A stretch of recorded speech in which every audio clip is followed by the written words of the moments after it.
Ambulance में असले की स्मगलिंग हो रही हो या मंशियात की स्मगलिंग हो रही हो, तो एक मुकद्दस चीज है, उसको इस तरह गंदा नहीं करना चाहिए, उसको पकीजा रह देना चाहिए।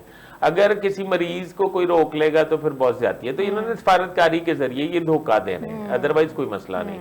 अच्छा, अब जो इन्होंने पाकिस्तान में 22 टारगेट किलिंग की है, पाकिस्तान ने दुनिया को इनका घनौना चेहरा दिखाने की बहुत कोशिश की, दुनिया खामोश रही।